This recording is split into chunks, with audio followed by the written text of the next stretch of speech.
bienvenue sur L'Os TV. Voilà, chose promis, chose due, la seconde partie de l'entrevue lossoise. Voilà, on s'était intéressé au bien vivre ensemble avec l'association Porte-Mine et puis aussi au bien-être, à la relaxation, à la confiance en soi avec la sophrologie. Et bien maintenant, découvrons un véritable projet passionnant qui se déroule juste à côté de Loos-en-Gohelle, direction Mazingarbe, puisque c'est au centre de jeunesse, au CAJ, qu'il y a eu un projet très ambitieux animé par Florent Delory. Alors il est âgé de 26 ans et il a décidé de mettre l'ensemble de l'activité du CAJ au profit de la fabrication d'une prothèse. Oui, une véritable prothèse, une prothèse de main en particulier, mais faite à travers une imprimante 3D. C'est vrai, les outils et la nouvelle technologie permettent désormais d'imprimer des objets en 3D, en plastique, etc. Et bien là, l'objectif est mêler cette nouvelle technologie avec, pourquoi pas, la santé. Évidemment, pour fabriquer une prothèse, il faut surtout être accompagné de professionnels, mais le projet se déroule pour l'instant dans ce sens, puisqu'ils sont accompagnés par des médecins, des experts, et donc ils comptent fabriquer la première prothèse de main fabriquée entièrement par une imprimante 3D. Allez, je vous en dis pas plus, je vous laisse découvrir ce projet ô combien intéressant avec un reportage signé Marcel Moreau. Alors ici c'est le centre social de Mazingarbe. Alors, on a la maison des Trois Cités et donc c'est une association. Donc ici on est dans le labo bidouille, anciennement l'atelier 3D, où on fabrique avec un petit groupe de jeunes, du moins on essaye de fabriquer une prothèse de main pour enfants. Donc c'est une prothèse de main qu'on a téléchargée sur un site qui s'appelle Enable, qui fait beaucoup de prothèses de main pour les enfants. Donc c'est un réseau de bénévoles en fait sur toute la France et je crois même dans le monde, qui a pour vocation de donner des prothèses gratuitement aux enfants. Personnellement, moi j'étais tombé sur un reportage d'une personne qui était bénévole pour ce réseau-là et qui avait la chance de pouvoir offrir ces prothèses-là à des jeunes enfants.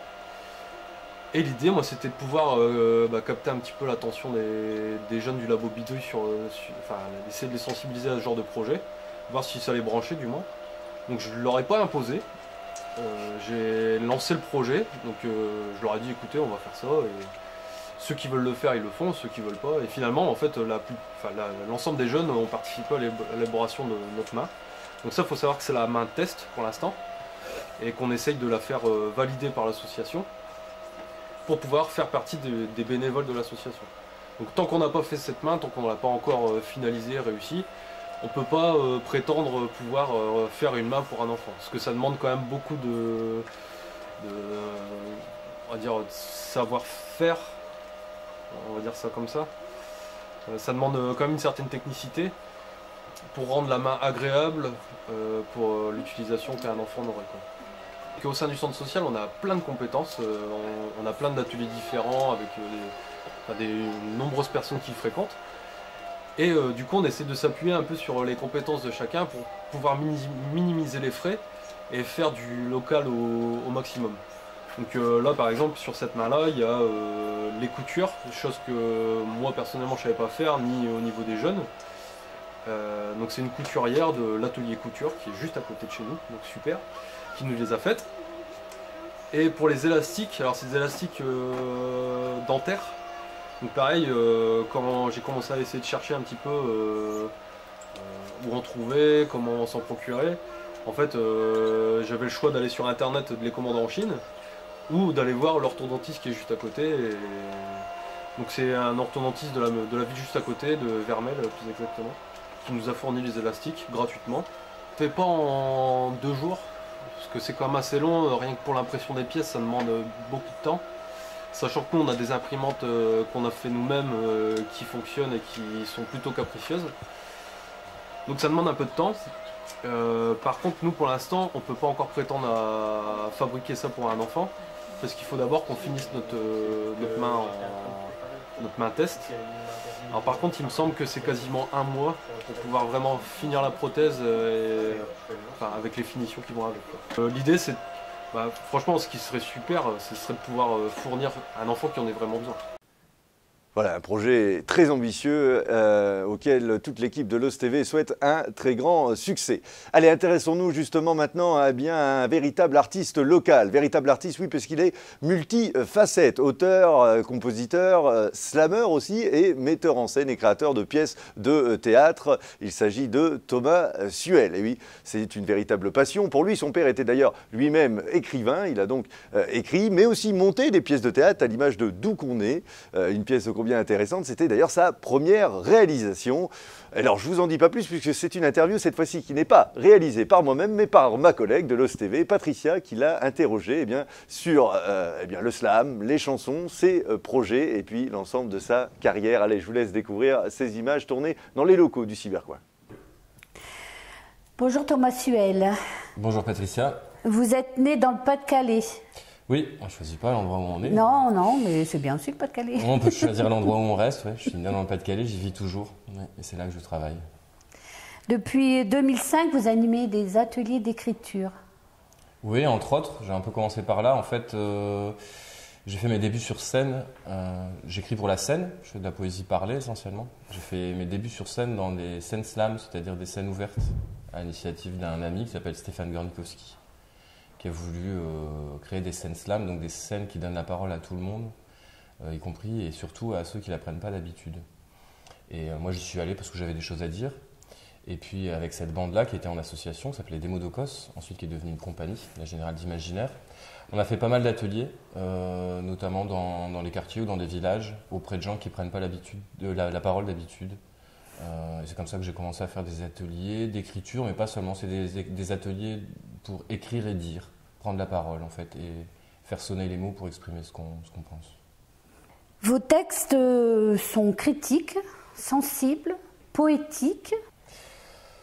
Oui, j'essaie d'être sincère, j'essaie de témoigner d'un regard sur le monde moderne, notamment dans le bassin minier, ou en tout cas plus largement dans le nord de la France. Mes textes sont vraiment imprégnés par les décors et par les gens d'ici, et j'essaie de mélanger les beautés et les laideurs, parce que je pense que la vie, ça se voit chez tous les gens, c'est un mélange de belles choses et de choses plutôt laides. Donc oui, il y a de la critique, mais pas que. J'essaie aussi de célébrer ce qui est beau, à mesure où c'est possible. Vous avez écrit aussi des livres, des pièces de théâtre. Alors j'ai pas vraiment écrit de livres, il y a quelques spectacles qui ont été publiés sous forme de livres ou de livres-disques, mais vraiment moi pour l'instant l'essentiel de ce que j'ai fait c'est des textes qui sont destinés à la scène, au spectacle, pour des concerts. J'ai écrit un peu de théâtre, mais ça le théâtre n'a pas été édité. J'ai écrit pour des ateliers, notamment pour l'atelier des amateurs de culture commune. Et puis récemment j'ai écrit une pièce de théâtre, un spectacle de rue qui s'appelle Commune Révolte, qui sera joué d'ailleurs dans le cadre des Turbulentes, j'espère que je ne me trompe pas, en tout cas le festival d'art de la rue à Vieux-Condé. Ça c'est au mois de mai. Ça c'est pas édité. Et puis effectivement il y a certains spectacles qui sont édités mais qui au départ ne sont pas des livres. Vous avez écrit des pièces de théâtre pour l'atelier à culture commune qui ont été jouées par... par les gens élèves, qui pratiquent l'atelier. Alors oui, des élèves si on veut, hein, c'était essentiellement des adultes, des gens qui pour moi la qualité de consacrer leur temps libre à la découverte et au partage et qui ont joué le jeu, donc de venir tous les lundis dans cet atelier théâtre.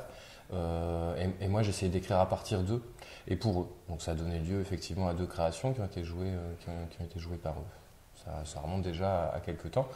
Et sinon, je continue effectivement assez souvent de faire des ateliers avec des habitants. Alors, où on écrit ensemble, où j'écris pour eux. Et puis moi, par ailleurs, j'écris des spectacles qui sont, je leur dis, qui sont directement inspirés par la parole et la vie des gens. Mais j'essaie de les articuler aussi avec mon propre regard. Voilà. J'essaie de travailler d'accorder une parole personnelle avec aussi une parole sur ce qu'on a en commun, sur le pays qu'on partage. Oui, parce que vous aimiez bien aussi jouer avec les mots. Oui, je suis un peu connu pour ça dans la région, c'est-à-dire que j'aborde. Pour moi, le langage, c'est de la musique. Ça chante, même quand on parle normalement. Et je pousse le langage, des fois en parlant très vite, jusqu'à en faire de la musique.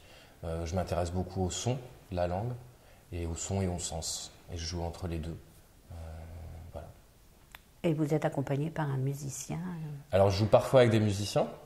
Notamment, je vais reprendre grâce à la Culture Commune, parce que j'ai la chance d'être artiste compagnon de Culture Commune depuis quelques années. Donc au mois d'avril, je serai en résidence là, avec Christian Pruvot et Jérémy Ternois, avec qui j'ai déjà créé 2 spectacles.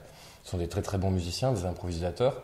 Et on pourrait dire d'une certaine façon qu'à certains moments, ils sont capables de parler avec leurs instruments. Puis moi, je suis capable de faire de la musique avec le langage. Donc on joue sur ça, on bouscule un petit peu les frontières entre la musique et le langage.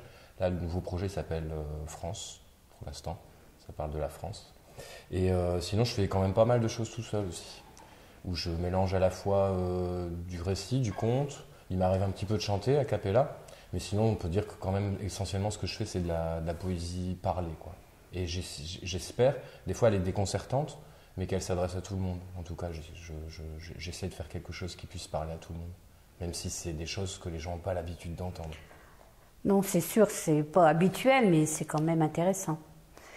Et donc, les prochains spectacles Alors en ce moment, moi je fais régulièrement des performances solo qui changent un peu à chaque fois. Mais sinon, il y a 2 spectacles qui tournent en ce moment, donc qui sont écrits et interprétés par moi. Il y a un duo qui s'appelle Sol et l'eau. C'est l'histoire d'un gars à Verquin qui se barre de chez lui. C'est écrit dans des décors réels, donc on voyage avec lui entre Béthune et Bruay. Et dedans s'intercalent des chansons. Donc c'est un spectacle dans lequel je chante. Je suis en duo dans ces moments-là avec Benjamin Collier. Ça s'appelle Sol et l'eau. La prochaine date dans la région, si je ne me trompe pas, c'est à Avion, le 24 mars à 19h. C'est gratuit et c'est dans le cadre du festival des Utopistes debout qu'organise la ville d'Avion. Et puis il y a également un solo. Alors j'ai perturbé les gens parce que j'ai mis le même mot dans les 2 spectacles. Donc il y a des gens qui confondent, mais c'est pas la même chose. Là, ça s'appelle Seul. Seul ou Sol. C'est un long poème, mais mis en scène, qui est aussi à la frontière du théâtre. Je suis tout seul en scène, je parle d'ici, de là où je viens. Moi, j'ai grandi et je vis à Iceberg. Mais progressivement, le texte s'élargit et je parle du monde entier, en fait. Je parle du sol et de la solitude, parce que je crois que c'est 2 choses qu'on a en commun. Moi, j'essaie de parler de ce qu'on a en commun. On a tendance à oublier qu'on a plein de choses fondamentales en commun, qui que l'on soit et d'où que l'on soit. Donc Seul, ça ce sera joué dans la région à Méricourt, à la gare, le 13 avril. L'heure, je ne l'ai plus en tête. Voilà. Et puis sinon, c'est un spectacle qui tourne un petit peu, qui rejouera encore dans la région, mais plus tard. Voilà. Donc 24 mars, Sol et l'eau, Avion, et 13 avril à la gare de Méricourt, Seul. Voilà. Pour les dates les plus proches géographiquement de Los Angeles. D'accord. Ben, je vous remercie beaucoup. Et puis, on renotera les dates de vos spectacles pour pouvoir venir vous voir. Merci beaucoup de m'inviter, puis surtout merci de consacrer votre temps à faire vivre un petit peu et la région et à faire du lien entre les gens. Voilà. Je trouve ça beau. Merci.